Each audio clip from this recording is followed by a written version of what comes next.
السرقة واحدة من أقدم الجرائم اللي بيمارسها البشر من آلاف السنين، وكل فترة بنسمع عن حوادث سرقة، منها البسيط ومنها اللي بالملايين. فيا ترى إيه هي أكبر حوادث سرقة حصلت في العالم وإزاي اتنفذت وإيه مصير الجناه؟ قبل ما أجاوبك على سؤالك ما تنساش تعمل سبسكرايب وتفعل الجرس لو أنت على يوتيوب، ولو على فيسبوك اعمل لايك وشير. سرقة متحف إيزابيلا جاردنر في مدينة بوسطن بأمريكا سنة 1990 تعتبر واحدة من أكبر سرقات اللوحات الفنية في التاريخ. وخطة السرقة كانت بسيطة بس عبقرية، بتعتمد على القدرة على انتحال الشخصيات. واللي حصل إن شخصين لبسوا بدل شرطة ودخلوا المتحف وكأنهم جايين يحققوا في بلاغ عن وجود تهديد في المتحف.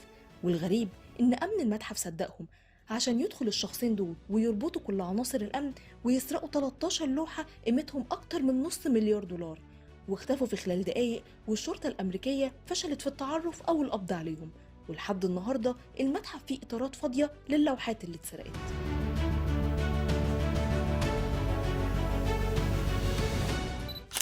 سرقة القرن ده الوصف اللي اتوصفت بيه حادثة سرقة مركز الألماظ في مدينة أونتيورو بالبلجيكية سنة 2003، والعصابة نجحت في سرقة ألماظ وذهب قيمتهم أكتر من 100 مليون دولار. وخطة السرقة كانت في منتهى العبقرية وتم التخطيط ليها على مدار سنة ونص. والخطة باختصار كانت استئجار العقل المدبر للعملية ليوناردو مع عصابته لمكتب قريب من مكان المركز. وبدأ ليوناردو في تعريف نفسه على إنه تاجر ماس إيطالي عشان يقدر يدخل ويخرج باستمرار من المركز من غير ما حد يشك فيه، وكان رايح جاي على خزنة الأمانات عشان يودع أو يسحب من القناص بتاعه، وكان بيراقب ويسجل كل تفاصيل المكان. وصور المكان عن طريق كاميرات صغيرة ومتطورة، وزرع كاميرا منهم في طفاية حريق قريبة من باب الخزنة. وبعد مراقبة وتخطيط سنة ونص كاملين، عصابة ليوناردو حددت ساعة الصفر وقدروا يقتحموا المركز وعطلوا كل أجهزة الإنذار وسرقوا ألماظ وذهب قيمتهم أكتر من 100 مليون دولار وفص ملح ودابه. لكن اتقبض على ليوناردو زعيم العصابة بعد ما لقوا بقايا سندوتش كان بياكله وعليه الحمض النووي بتاعه. لكن الشرطة ما قدرتش تقبض على باقي العصابة ولا حتى تسترد الألماظ والذهب اللي اتسرق.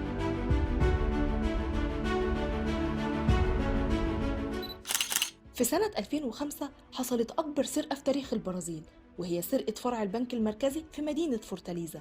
وخطة العصابة اللي كانت مكونة من 25 شخص بدأت بتأجير مبنى تجاري قريب من البنك، وعملوا شركة وهمية للعناية بالحدائق، وبدأوا من هناك يحفروا نفق بطول 78 متر وعمق 4 متر للوصول للبنك. وكان يوميا بيطلعوا التراب ويجمعوه في عربيات ومحدش شك فيهم خالص بسبب شغلهم في تنظيف الجناين. وبعد 3 شهور من التخطيط والحفر نجحوا في الوصول لخزنة البنك وسرقة أكتر من 71 مليون دولار. والشرطة البرازيلية ما قدرتش تقبض غير على 8 أشخاص منهم، وما قدرتش ترجع غير 9 مليون دولار بس من الفلوس اللي اتسرقت.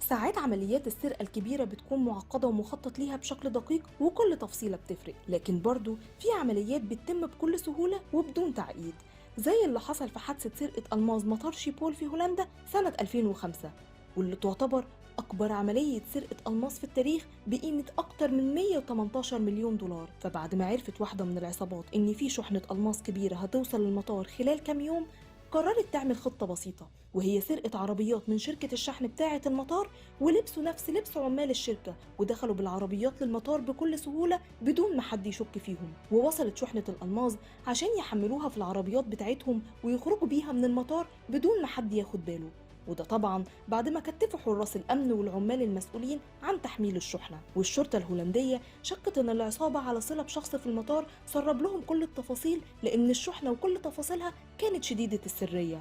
ورغم التحقيقات الشرطة فشلت في الوصول للجناه، والألماظ اللي اتسرق مرجعش لحد النهاردة.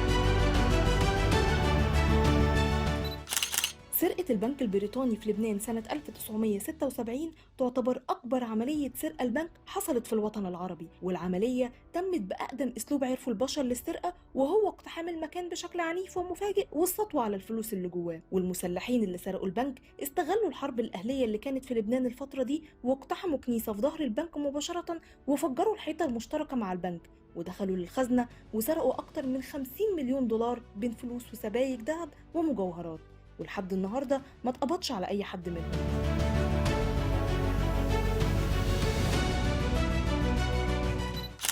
طرق السرقة التقليدية طبعا فيها مخاطر كبيرة، لكن لو انت عبقري في الاختراق الإلكتروني فانت مش محتاج أكتر من جهاز كمبيوتر ووصلة نت. في سنة 2015 عصابة روسية نجحت تسرق، واسمع الرقم، مليار دولار من بنوك بريطانية وأمريكية ويابانية وبنوك أوروبية تانية. والسرقة تمت من خلال فيروس خبيث زرعوه في الشبكات المالية للبنوك دي، وكان بيحول باستمرار على مدار شهور فلوس لحسابات وهمية تابعة للعصابة.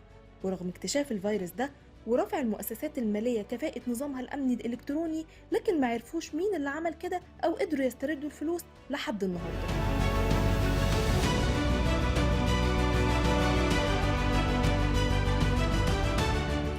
تصور عصابة تدخل بكل هدوء عشان تسرق بنك ويتفتح لها خزنة البنك بكل بساطة، وكمان تخرج بدون أي دوشة ولا من شاف ولا من دري. أهو ده اللي حصل سنة 2004 في حادثة سرقة بنك الشمال في أيرلندا الشمالية، بعد ما عصابة مسلحة احتجزت عائلات المديرين التنفيذيين للبنك، وكانت الرسالة واضحة: يدخلوهم البنك ويفتحوا لهم الخزنة ويخرجوا بالفلوس مقابل إنهم ما يأذوش عائلتهم. وبالفعل قدرت العصابة تخرج بمبلغ ضخم حوالي 26 مليون دولار وتتسجل كأكبر سرقة بنك في تاريخ أيرلندا الشمالية. ولحد النهاردة ما عرفوش مين اللي قام بالعملية دي. لو وصلت لحد هنا يبقى الفيديو عجبك، ما تنساش تشترك في القناة، ولو مش عارف اسمع من عارف.